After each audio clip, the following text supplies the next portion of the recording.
Hello everyone, good morning and welcome back to my channel. কেমন আছো তোমরা সবাই? আশা করছি তোমরা সবাই খুব ভালো আছো আর আমরাও ভালো আছি। আজ সকাল সকাল ঠাকুরঘর থেকেই ব্লগটা স্টার্ট করছি। এখন কটা বাজে চলো দেখাবো। তার আগে দেখিয়ে দিচ্ছি যে আমাদের বাগানের ফুল কতগুলো যে ফুল তোলা হয়েছে। আর এই যে রেড কালার আর হোয়াইট কালারের ফুলটা, সেইটা জবা ফুলে আর কি। তো সাদা জবা গাছটার মধ্যে আগে না একটা করে ফুল ফুটতো, আর এখন 4-5টা করে ফুল দেয়। আগে প্রত্যেক অমাবস্যায় ফুটতো, এখন প্রায়ই ফুটে। এখন দেখো ঘড়িতে কটা বাজে, 6:40। তো চলো আমি পুজোটা দিয়ে দিই।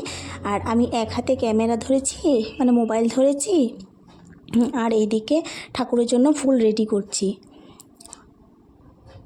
আজকের ব্লগটা তোমাদের নিশ্চয়ই ভালো লাগবে। আর আজকের ব্লগে দেখার মতো অনেক কিছুই আছে, তোমরা নো স্কিপ করে দেখো, আমার ব্লগের সাথেই থাকো, একদম লাস্ট পর্যন্ত দেখো, অনেক কিছু দেখতে পারবে আর জানতে পারবে। আশা করছি আজকের ব্লগটা তোমাদের ভালো লাগবে। আর যদি ভালো লাগে একটা লাইক করে দিতে ভুলো না কিন্তু। আর চ্যানেলটাকে সাবস্ক্রাইব করে দিয়ে আমার পরিবারটাকে আরেকটু বড় করে দাও, আরেকটু না অনেকটা বড় করে দাও। তোমরা অনেক সাপোর্ট করছো, আমি দেখছি, বেশ ভালো লাগছে আমার। আমিও চাই এগিয়ে যেতে, তোমাদের সাপোর্ট ছাড়া কিছুই হবে না। আর এই যে আমি ঠাকুর বড় মাকে ফুল দিচ্ছি, আমি কিন্তু 2 হাত ধরেই দিচ্ছি। আর যে হাতে মোবাইলটা ধরেছি সেই হাতে স্পর্শ করে আর ডান হাত দিয়ে দিচ্ছি আর কি। ঠাকুর চরণে নিবেদন করছি ফুল, এমন নয় যে আমি এক হাতেই দিচ্ছি। তা আমার গোপাল সোনাকেও আমি ফুল নিবেদন করে দিব, তুলসী আর ফুল। এই যে আমাদের গোলাপ ফুল, আর অনেকগুলো গোলাপ ফুটেছে, তো তার থেকে নিয়ে আসলাম। তো চলো না আমি দেখিয়ে দিচ্ছি আমি কিভাবে পুজো দিয়েছি।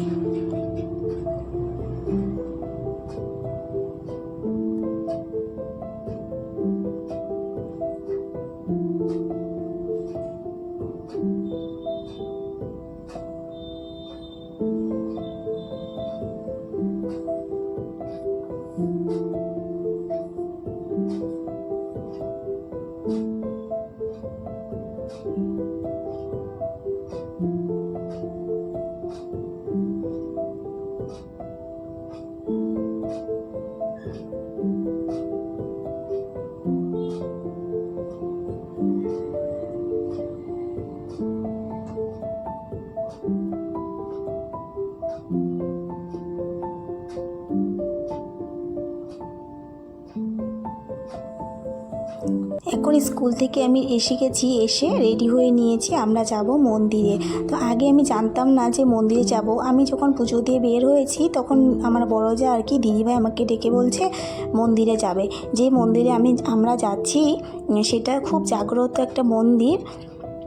তো সেখানে যাবার দেরি করলাম না। স্কুল থেকে এসেই কোনো মতে কাজগুলো সেরেছি, সেইটাও ভালো করে করিনি, কোনো মতে আর কি বিছানাটা তোলা আর কাপড়গুলো মেলে দিয়েছি, সেটা করে রেডি হয়ে একদম চলে যাচ্ছি। আমি যাচ্ছি আমার বড় যা মানে দিদিভাই, এই যে আমাদের ননদ এসছে, যে সেজ ননদ। তো আমরা দুইজনে টোটো করে যাচ্ছি আর আমার দিদিভাই বাইকে করে যাচ্ছে। তো ও আগেই চলে গেছে, কারণ টোটোর জন্য আর অপেক্ষা করিনি। এই যে আমরা মন্দিরে এখন ঢুকছি, দিদিভাই এসে কিন্তু বসেছিল একটা দোকানে। তারপর আমরা দুটো টোটো আর কি চেঞ্জ করে তারপর এসছি। এসে এই যে আবার মন্দিরের দিকে ঢুকছি। এটা হাতিশিলা, একদম জাগ্রত গণেশ মন্দির। আর হাতিশিলা তার মানে পুরোটা গণেশজির মতো, আর যতগুলো আছে বড় বড় পাহাড় সব কটা শিলা, মানে বড় বড় শিলা তোমরা দেখতে পারবে। তো চলো দেখা যাক আগের থেকে কি কি আছে। আর এখানে কিন্তু বিয়ে হয় আর খাওয়া দাওয়ার ব্যবস্থা করা হয়, এখানে সব কিছুই হয়। অনেক দূর দূর থেকে মানুষ আসে। ওই যে পাশে ব্রহ্মপুত্র, এই যে আমরা যে যাচ্ছি তার দেখাই যাচ্ছে কাটা তারের যে বেড়া, তার ওপাশে কিন্তু এটা ব্রহ্মপুত্র। আর এখানে এসে দেখতে পাচ্ছি মানে এত হাওয়া দিচ্ছে, পুরো গা ঠান্ডা হয়ে যাচ্ছে। আর মেন গেটের থেকে না অনেকটা ভিতরে হেঁটে যেতে হয়। আজ থেকে 2 মাস আগে আমি এসেছিলাম একাদশীতে পুজো দিতে। ওই যে হোয়াইট কালারে দেখা যাচ্ছে যে ব্রহ্মপুত্রতে, সেটা হচ্ছে জাহাজ। তো আমি যখন এসেছিলাম না তখন আমি ভিডিও শ্যুট করিনি, আমি আমার জন্য পুজো দিতে এসেছিলাম। তো এখানে না দিদিভাই পুজোর থালা নিয়ে নিয়েছে। আর আমি যদি জানতাম, আগের দিন যদি আমাকে বলতো তাহলে আমি ফুল বাড়ি থেকে রেডি করে নিতাম। আর জানতাম না, তো সব ফুল ঠাকুরকে দেওয়া হয়ে গেছে। আর পরে আমাকে বলেছে যাওয়ার জন্য। তো যাই হোক, আর কিছু রেডি করার ভাবলাম না, তো নিয়ে বেরিয়ে আসলাম আর কি ওদের সাথে। এই যে বিয়ে হয়েছিল একটা, প্যান্ডেলও আছে এখন অবধি। আর যে পাহাড়, যে বড় বড় যে শিলাগুলো দেখা যাচ্ছে, এগুলো কিন্তু সত্যিকারের খুব জাগ্রত। এই যে আমার বড় যা আজ ফার্স্ট টাইম এসছে আমার ভিডিওতে, খুব হাসছে। আর তোমার ননদ, দেখতেই পেয়েছো তোমরা, সেজ ননদ। আগে কিন্তু কোনোদিন আসিনি, এই প্রথমবার। এটা মনে হচ্ছে রিসর্ট হচ্ছে, জানি না, কিন্তু এসব নতুনত্ব হচ্ছে। আগে কিন্তু এগুলো কিছুই ছিল না, এখন হচ্ছে আর কি, ইদানিং এসব হচ্ছে। আর এই যে বড় বড় গাছগুলো, আর এত বাতাস দিচ্ছিল, একদম ঠান্ডা শীতল হাওয়া দিচ্ছিল। এখানে কোনো ফ্যানের দরকার নেই। আমি আরও বলছি কি দিদিভাইকে, এখানকার মানুষের হয়তো ফ্যান টেন নেই বাড়িতে। এখানে কিন্তু মানুষের বাড়িঘর আছে। আবার এই যে দোকান থেকে যে জিনিসগুলো নেওয়া হয়েছিল, তাদের বাড়িটাও সামনেই। এই যে বড় বড় বটবৃক্ষ, এই বৃক্ষটার তলেই না, বটবৃক্ষ তলেই কিন্তু আমি পুজো দিয়েছিলাম। আমি আর কি যেদিন এসেছিলাম 2 মাস আগে। এই যে ব্রহ্মপুত্র, এই যে ব্রহ্মপুত্রের হাওয়াটাই তো আসছে, এত জোরে জোরে বইছে যে হাওয়া। আর এখানে কিন্তু প্রচুর বানর, মানে আমি যখন পুজো দিতে এসেছিলাম, বাবা সেটা তো বলে লাভ নেই, কি যে বানর উৎপাত ছিল। পণ্ডিতজি দাঁড়িয়েছিলেন, তারপর আমি লাঠি নিয়ে দাঁড়িয়েছিলেন, তারপরেই আমি পুজো দিতে পেরেছিলাম। আর আমার হাজব্যান্ড তো সাথেই ছিল, না হলে তো আমি যে কী করতাম, মোবাইল টোবাইল সব লুকিয়ে রেখেছিলাম, কিচ্ছু বের করিনি। আর যদি বের করতাম তাহলে তো ভিডিওই করে নিয়ে আসতাম। এই দেখো কাঁঠাল গাছে কত কাঁঠাল, কিন্তু বানরে কিন্তু নষ্ট করছে না। এত কাঁঠাল না হলে কি থাকতো। দিদিভাই বলছি কাঁঠালগুলোকে দেখা আগে, কত সুন্দর লাগছে। আর এই দেখো ব্রহ্মপুত্রের মাঝখানে যে সবুজ সবুজ দেখা যাচ্ছে, মনে হচ্ছে কি ধান ক্ষেত। আসলে না, কেউ তো লাগায়নি না, এগুলো নিজের থেকেই হয়েছে। যখন জলটা শুকিয়ে আসবে তখন এগুলো মানে ভেসে উঠবে আর কি, ওই জায়গাগুলো বালি হয়ে যাবে। এই যে পণ্ডিতজি বসে আছেন, এই যে মাঝখানে যে সুরটা দেখতে পাচ্ছ, এটা একদম জাগ্রত গণেশজি। এই যে মাঝখানে যে পুজোটা হয় আর কি সব সময়। আর এই মাঝে দিয়ে কিন্তু গুহার ভিতরে যেতে হয়। হ্যাঁ, অনেকে যায়, আবার অনেকে যায় না। এই জায়গাটাতেই মানে গণেশজির পুজোটা হয়। এখানে গণেশ, মা পার্বতী আর ভোলেনাথ 3 জনেই বিরাজমান। দেখতে পাচ্ছ গণেশজির সুর। আর এখানে এসে না অনেকে যে সিঁদুরও পরিয়ে দেয়, গণেশজিকে তো সিঁদুর দেয়। আর তার সাথে না কয়েন যে আটকে দেয়, কামাখ্যা মন্দিরেও আমি দেখেছি এরকম কয়েন আটকে দেয়। তো এখানে এই যে রাস্তাটা দেখা যাচ্ছে, এই ভিতরটা দিয়ে গুহাতে যেতে হয়। আমরাও গিয়েছিলাম আগেও, যখন এসেছিলাম তখন আমরাও গিয়ে যখন আসি তখনই যাই গুহাতে। একটা লাইটও দিয়ে দিয়েছে। তো এখানে আমার ননদ আর মানে ছদ্দি আর কি, আর দিদিভাই পুজো দিচ্ছে। পুজোটা আসলে দিদিভাইরে দেওয়ার, সেই মানে প্ল্যান করে আসছে যে কিছু ছিল হয়তো দিদিভাই যে ও পুজো দিবে। তো দিদিভাই পুজো দিচ্ছে, তার জন্য আমাদেরকেও নিয়ে আসলো। তো আমরাও আর কিনে কেন এমনি আসবো খালি হাতে, যা ছিল তাই নিয়ে এসেছি বাড়ি থেকে। আমি প্রদীপ ধূপকাঠি নিয়ে এসেছি। আর যদি জানতাম আগের দিন, তাহলে কিন্তু আমি রেডি করে নিয়ে আসতাম। কী হলো, গণেশজিকে পুজো দিব, ভালো কথা। আর এখানে ট্যাপে একদম জল ছিল না, ট্যাপে মানে আর কি। তা আমাদের এখানে এত জল আসছে সারাদিন, বললাম না, যখন তখন জল দিচ্ছে, কিন্তু ব্রহ্মপুত্রের জল এখানেও আসে।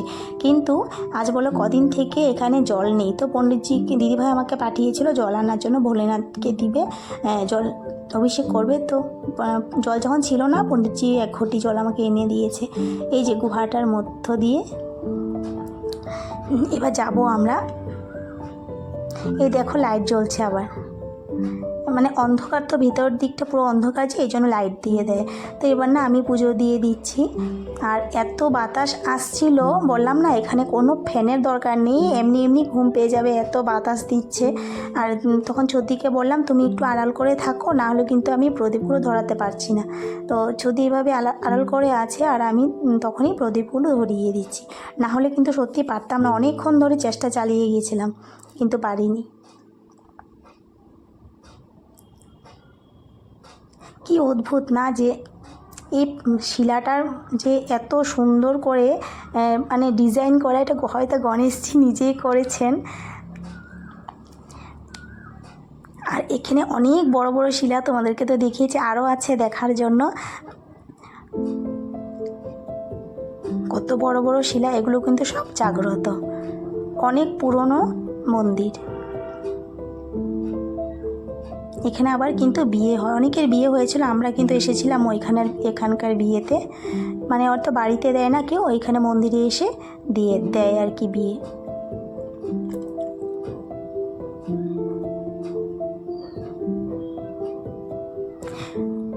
গতবার শিবরাত্রিতেও আমরা এসেছিলাম, তার আগের বারও এসেছিলাম। আসি আমরা, প্রতিবারই আসার চেষ্টা করি, দিদিভাইও আসে, কিন্তু এবার কিন্তু আমরা আসিনি। এবার আমরা বাড়িতে জল দিয়েছিলাম, কিন্তু একবার হলেও ঘুরতে আসি। আর শিবরাত্রি ছাড়াও আমরা আসি না যে তা নয়, জাগ্রত মন্দির। আমি আমার বড় আসে, মাও আসে, সবাই আসি আমরা। আর এখানে কিন্তু আরেকটা মজার কথা, এখানে কিন্তু যে ব্রহ্মপুত্র যে তোমরা দেখেছিলে, সেখানে কিন্তু পিকনিকও করে। ডিসেম্বর জানুয়ারিতে বেশিরভাগ পিকনিকটা হয়। তো সেখানে আর কি অনেক দূর দূর থেকে কিন্তু আসে গাড়ি নিয়ে নিয়ে যে পিকনিক করার জন্য। তখন জল থাকে না, তখন তো জলটা শুকিয়ে যায়, বালি চর হয়ে যায়, এই চরে ওরা পিকনিক করে, অনেক দূর দূর থেকে গাড়ি নিয়ে আসে। তখনও কিন্তু দেখার মতো পরিবেশ থাকে, তা তখনও এসেছিলাম দেখার জন্য।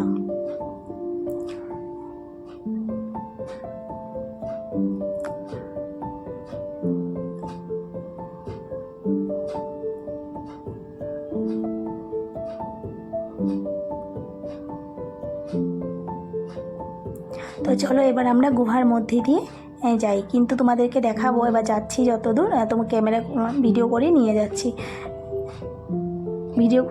মানে ভিডিও করছি। দেখো এই যে শিলাগুলো যে কিন্তু মাথায় লেগে যাচ্ছে, আমি একদম নুয়ে আমার হাইটটা শর্ট হলেও কিন্তু আমার মাথায় লেগে যাচ্ছিলো। আমি একদম নুয়ে তারপরে বাড়ছিলাম।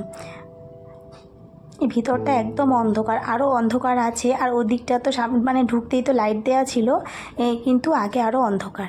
এই দেখো পাহাড়টা কিন্তু পুরো অন্ধকার এই জায়গাটা। আর মাথার উপরে আর কি শিলাটা, এই যে শিলাটা।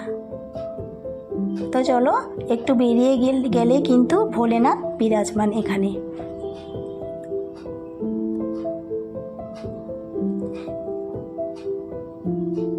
এই যে বাবা ভোলেনাথ এখানে বসে আছেন।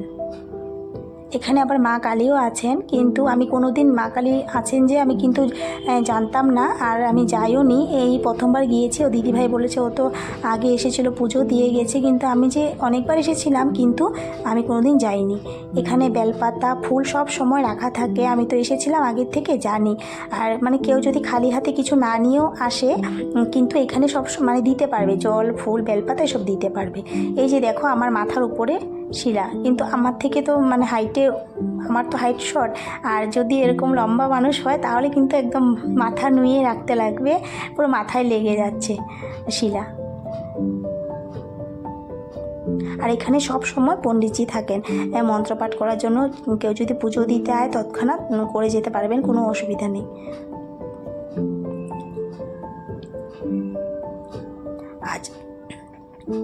আজ তো সোমবার, ভোলেনাথের বার, তো তার জন্য আর কি আমার দিদিভাই ভোলেনাথের ভক্ত। এই দেখো আমার মাথার উপর লেগে আছে, একদম টাচে আছে শিলা।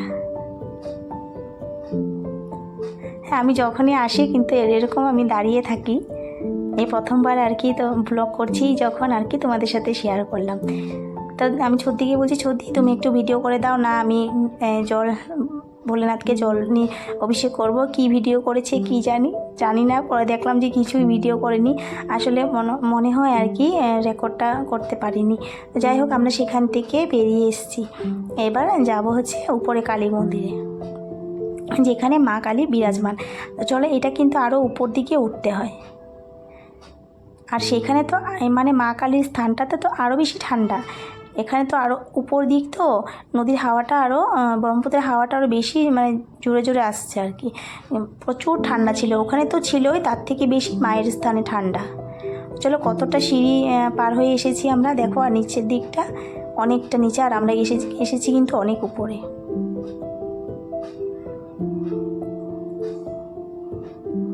কতবার এসেছি কিন্তু এইখানে আর আসিনি, এই প্রথমবার। তো দেখো মায়ের যে বিগ্রহ, ভোলানাথের বিগ্রহ সবটাই আছে, কিন্তু দেখো কতটা মানে ওইসব বলতে নেই, মানে খুব ছোট আর কি। মায়ের বিগ্রহটা খুব মিষ্টি দেখতে, আর ভোলেনাথের বিগ্রহটাও সেম। আর দেখো ওই শিলাটা একদম মানে কি, পণ্ডিতজি যখন পুজো করছিলেন তখন কিন্তু মাথা নুয়ে পুজো করছিলেন। একদম যে মাথার উপর এই যে পঞ্চমুখী হনুমান, এই যে পাশে মা সরস্বতী, এই যে মা কি মিষ্টি দেখতে।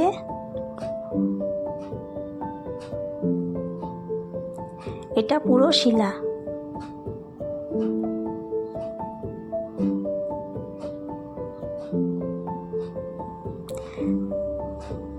চলো, আমাদের তো পুজো দেওয়া হয়ে গেছে, এবার আমরা আস্তে আস্তে বের হই এখান থেকে। আর আজকের ভিডিওটা যদি তোমাদের ভালো লাগে একটা লাইক দিতে ভুলো না কিন্তু, আর কমেন্ট করে জানিও কেমন, আর আমার চ্যানেলটাকে সাবস্ক্রাইব করে দিয়ে আমার ছোট্ট ইউটিউব পরিবারে চলে এসো। আর এখন আর ছোট্ট বলবো না, এখন তোমাদের সাপোর্টে আর তোমাদের আশীর্বাদে অনেকটাই বড় হয়েছে, অনেকটাই, মানে যেটা আমার ভাবনাও ছিল না, আমি সেই তো জিরোই ছিলাম। তো যাই হোক, তোমাদের সাপোর্টে অনেকটা এগিয়ে যেতে পেরেছি। এই যে পাশে আমার বড় যা, এই যে আমার ননদ, মানে সেজননদ, তো দেখো কত বানর। আর এই যে পণ্ডিতজি আগে আগে যাচ্ছেন, তার একটা কারণ আছে, কারণ আমরা কিন্তু যেতে পারবো না, কারণ এই বানরগুলো একদম চেয়ে বসেছিল যে হাতে কি কিছু নিয়ে যাচ্ছে নাকি, তার জন্য আর কি। কেউ কিছু নিয়ে আসতে যেতে কিন্তু ভীষণ ভয় করে, সবার সাথে এরকমটা হয়। এই জন্য মানুষ এখানে ঢুকতে খুব সাবধানে ঢুকে, ছিনিয়ে যাতে নিয়ে না যায় আর কি। আবার অনেকে অনেক সেবা দিতেও আসে, বানরদেরকে অনেক সেবা দিতেও আসে। আর আমি যখন পুজো দিতে এসেছিলাম সেই দিন তো বললাম না, মোবাইলে বের করিনি ব্যাগের থেকে, যদি আবার কেড়ে না নিয়ে যায়।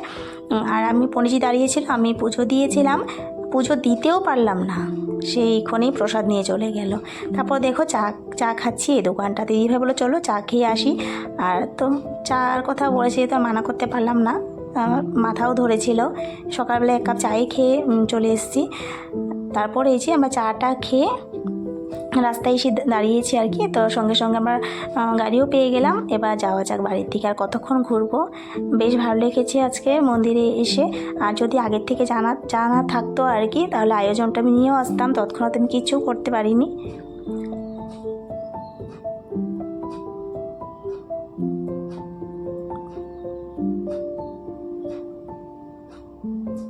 চারিদিকে সবুজ, আর সবুজ দেখার মতো অনেক কিছুই আছে। আমার তো ভীষণ ভালো লাগে আমাদের এই জায়গাটা।